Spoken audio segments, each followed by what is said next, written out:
Para hablar sobre este tema, estamos ya enlazados con Elian Carlín, quien es analista política y docente universitario de la Universidad del Pacífico. ¿Qué tal? ¿Cómo está? Buenas noches. Tenemos ahí un problema de audio que ahorita lo vamos a solucionar, señor director. Hola, Diego, ¿me escuchas? Sí, ¿qué tal? ¿Cómo está? Mucho gusto. Gracias por estar aquí. Bueno, encantada. En primer lugar, me gustaría saber sus expectativas generales, en líneas generales, sobre esta segunda vuelta y el resultado que tuvo la primera.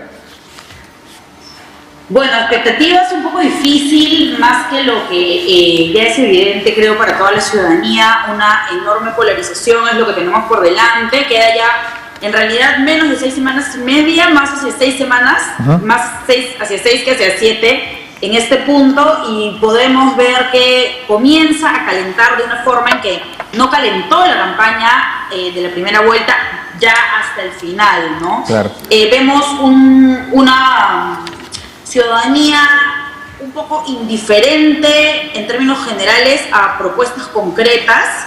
Se habla de grandes marcos, se ha polarizado entre mantener la Constitución o cambiarla, entre mantener el modelo o cambiarlo, ¿verdad? Entonces es un voto en estos momentos bastante más emotivo que concreto respecto a planes. Eso es lo que tenemos por delante y va a agudizarse esta polarización, por supuesto, conforme avancen las semanas. Ahora, se habla, justo lo estaba mencionando este semanario de Hildebrand, que Pedro Castillo tendría muchas posibilidades de ganar en esta oportunidad. ¿Usted coincide con esto? Tenemos afirmaciones que ni siquiera las palabras de Vargas Llosa habría ayudado a Keiko Fujimori a consolidarse en esta segunda vuelta. ¿Usted cómo ve la posibilidad de Pedro Castillo en este caso? De hecho, pienso que las cifras arrojan una probabilidad mayor. También considero que hay que tomar en cuenta que en política nada está escrito hasta el final, ¿verdad? Se juega hasta el último minuto el partido. Entonces, me atrevería a hablar solamente de probabilidades mayores en este punto, ¿no? Si hacemos una comparación respecto de 2016 y 2011, la diferencia entre candidatos era bastante menor en la primera encuesta de la segunda vuelta y ganó el candidato que arrancó adelante, ¿no? Y arrancaba adelante por poco. Entonces, esa era la situación. Ahora la brecha es un poco mayor, pero también es cierto que hay más indecisos y también es cierto que esta es una elección bastante atípica por la coyuntura de la pandemia, ¿no? Entonces, tomemos, yo diría, las cosas todavía con calma. No creo que esté resuelto por completo el asunto, sobre todo por esta intensidad de la que te hablaba hace un momento, ¿no? Por supuesto, justo mencionabas las segundas vueltas de 2016 y 11, ¿no? Donde Keiko Fujimori siempre perdía. Así es. Lamentablemente, pues vamos a dejarlo ahí. Entonces, ¿qué es lo que tiene que cambiar Fujimori en este caso? Porque se habla de que comenta mucho su plan de gobierno enfocado más en que no al comunismo, al marxismo, no vamos a cambiar la Constitución, la economía, pero se dice que se alejó mucho de las raíces de la población del interior profundo, del país profundo, como se le está diciendo ahora. ¿Esa estrategia está bien? ¿Es bueno que Keiko Fujimori diga, ¿sabes qué? Vamos a tener una economía sostenible, tranquila, un país tranquilo, entre comillas, a comparación de Castillo, o debería tomar otro rumbo su táctica? Mira, la verdad que yo considero que la campaña hasta el momento que hace el fujimorismo es mala. Considero también que a propósito o no, pensaría que no se ha posicionado como candidata de los ricos. Ha habido un apresuramiento en apoyo de cierto sector, como en este caso de Vargas Llosa, que la termina de colocar ahí, ¿no? Y han tratado de hacer este símil entre el apoyo de Vargas Llosa a Humala en 2011 y este apoyo de Vargas Llosa ahora, que de hecho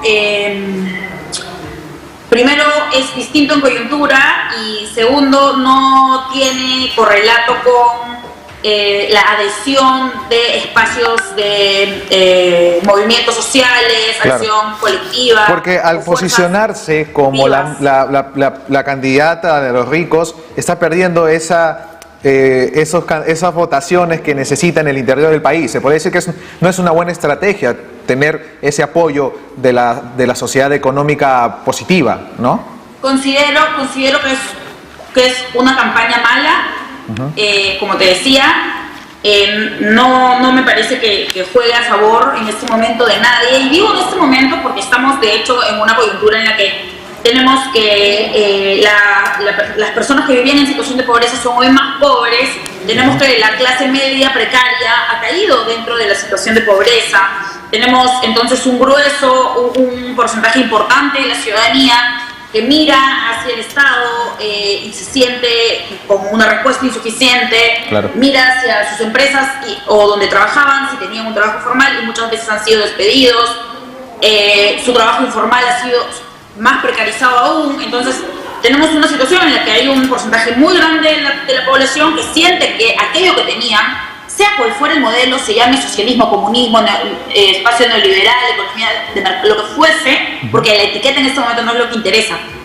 Aquello que existía le ha fallado al ciudadano que le está pasando mal.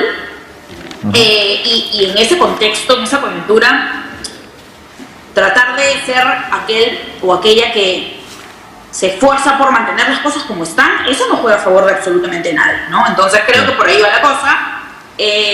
Sin embargo, bueno, no se trata de jugar a dar consejos a nadie. Como te digo, pienso que es una coyuntura polarizada y bueno, si hay una persona que representa al espacio de los ricos, pues habría que esperar votos de ese espacio, ¿no? Claro. Y este país no es necesariamente un país predominantemente de gente rica, entonces creo que es muy sencillo. Es muy sencilla la matemática, sin embargo, como te decía, es una coyuntura no solo polarizada, sino diferente por la pandemia. Entonces, claro, más especial todavía. Ahora, mucho más especial, mucho más especial. Sí, bueno, estábamos hablando justo de eso. Tiene un voto de los más acomodados en la capital, ¿no? Por decirlo así. Sin embargo, en el norte, sur y oriente del país, Castillo gana. Y por goleada, ¿no? Así es. Entonces, vamos a dejar esta parte en que decimos y en que llegamos a la conclusión de que todavía nada está dicho. Aunque ya las anteriores, efecto, ¿no? Claro, anteriores experiencias, bueno, el primero ha salido beneficiado que el segundo, pero bueno, faltan 6 semanas y medio, como usted me comenta. Ahora, sí. Pedro Castillo se está deslindando poco a poco de Vladimir Cerrón, ya ha criticado a Venezuela, ha declarado que él es el que va a gobernar. Entonces ya tenemos un Pedro Castillo un poco más suave, un poco más tranquilo, deslindándose de ciertas cosas que realmente no le favorecían. ¿Cómo ve y qué consecuencia traería que él se deslinde de Vladimir Cerrón, que al fin y al cabo es su jefe o es quien lo puso ahí? Bueno, en principio yo creo que estamos hablando de un candidato que tiene mucha experiencia de base, no solamente por su rol en las rondas, ¿no? Su condición de rondero, sino por su liderazgo dentro del magisterio, en la dirección de la huelga del 2017. Creo que es una persona que por su origen sindical tiene experiencia y no es poca en diálogo, es una persona dialogante. Su espacio principal de operación política, si queremos, ha sido no en Lima. Entonces de repente para el mainstream de la política limeñocéntrica no ha estado muy a vista de estos analistas tradicionales. Es un buen negociador. Es una persona que tiene largo recorrido en el espacio sindical entre los docentes y por tanto tiene experiencia en esto. Entonces también, por tanto, tiene mucho olfato político y ahora lo que está viendo es que si de verdad existe esta voluntad de ganar espacios, es necesario no solamente asumir un liderazgo. Lo que me acabas de describir está tratando de realmente plantarse como el líder del espacio de su candidatura, ¿no? Entonces, dice, bueno, acá el que manda soy yo, ¿no? El que va a ser presidente soy yo. Entonces,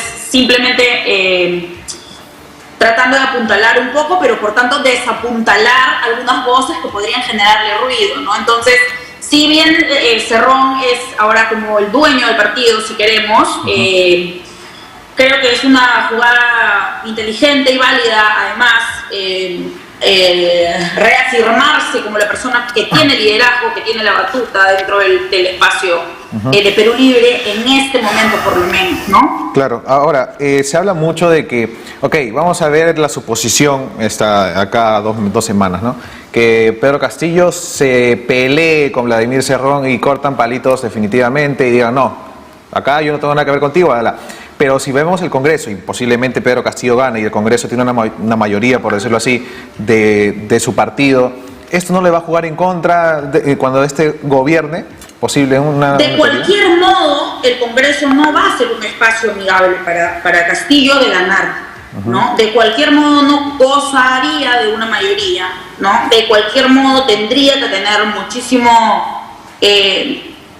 observar el Congreso con mucho cuidado, porque sabemos de lo que son capaces las fuerzas opositoras cuando no están contentas, lo hemos visto, le ha pasado a Kuczynski, le ha pasado al expresidente inhabilitado ahora Vizcarra, inhabilitado para ejercer cargo público. Entonces, de cualquier modo, el Congreso no es un espacio del que yo pensaría que se espera ningún tipo de aprecio particular de llegar a Palacio de Gobierno, ¿no? Entonces, es así, pero nuevamente no sería inteligente patear el tablero respecto de Cerrón, que lo ha acogido, claro, ¿no? Sí creo que es inteligente más bien restarle peso a su vocería. Finalmente, Cerrón va a seguir hablando, no se va a quedar callado, ¿no? Pero Pedro Castillo lo que ha hecho es dar un mensaje en el cual le resta peso a la vocería de Cerrón, como una jugada electoral avanzando en este camino de la segunda vuelta, ¿no? Ahora, podríamos decir, y usted puede coincidir, tal vez hay mucha gente que le preocupa este tema, ¿no? Y es la línea por donde está yendo Pedro Castillo, referente al socialismo. Mucha gente no quiere sus propuestas, no quiere lo que está planteando en su proyecto de ley. ¿Usted cree que en un momento él pueda cambiar de discurso como lo está haciendo ahora, cuando tenga el poder? Yo lo que pienso es que hay que distinguir un par de cosas, ¿no? Sí considero que es la opción más radical que existía dentro del abanico electoral que nos plantearon en primera vuelta los partidos. Considero que también hay que tomar en consideración que este ideario que fue presentado a la OMP como plan de gobierno en realidad fue escrito por Cerrón y no fue un plan de gobierno, y fue escrito antes de que siquiera exista la pandemia, ¿no? Entonces ya hoy es un documento desactualizado, ya hoy es un documento que no necesariamente se ajusta a las necesidades del país ahora, y que son en primerísimo lugar salud y reactivación económica, ¿no? Entonces fue escrito en otro contexto, con estos cambios tan veloces, ya es un documento completamente del pasado, que no obedece a nuestras necesidades como Estado, y por tanto de todos modos va a tener que ser revisado, ¿no? Absolutamente de todas maneras. Entonces, en realidad en este país, además, y no es algo de lo que hay que estar orgullosos, no necesariamente es un predictor de lo que vaya a pasar durante el periodo gubernamental, aquello que vemos en el plan de gobierno, durante la época de la campaña. Okay. ¿No? Como te digo, no es algo de lo cual estar felices, pero esa es la realidad. Entonces, por supuesto que no sería sorprendente que ahora se revisen, ¿no? Se revisen los planes, los planteamientos, a la luz de este diálogo que evidentemente están teniendo ambos candidatos, además. Claro, pero ¿no? cuando pero tú en el presentas... caso de Pedro Castillo, claro, que se revisen a la luz también de estos temores que muy bien mencionas, de una radicalidad que sobre todo el sector empresarial teme, claro, resiente y que por supuesto no quiere, ¿no? Claro, no es ilegal y no es una falta que puedan cambiar el plan de gobierno, pero ¿no cree usted que debería quedarse este plan inicial desde que lo presentan hasta el final? Depende. si es un plan que tiene, o un ideario, porque como te digo, fue un ideario del partido, escrito por Cerrón, que luego fue presentado como a modo de plan de gobierno, pero que ni siquiera toma en consideración la pandemia, entonces es un documento desfasado. Claro. Entonces, si me dices que sí debería quedarse hasta el final, pues si es que es un documento que tiene algunos bríos autoritarios, pues no debería quedarse, ¿no? Lo que me parece saludable es que la sociedad civil exija que se revise y exija que se pongan candados democráticos de lado y lado. Ahora mismo estamos discutiendo del señor Castillo, porque pero no sabemos lo que va a hacer Keiko tampoco. Exacto, pero de cualquier modo, de los dos lados, la sociedad civil y los poderes fácticos, la prensa, los comunicadores, los periodistas, deben exigir que haya candados democráticos, ¿verdad? Y yo creo que más bien esto es un ejercicio saludable para la democracia. Sin duda,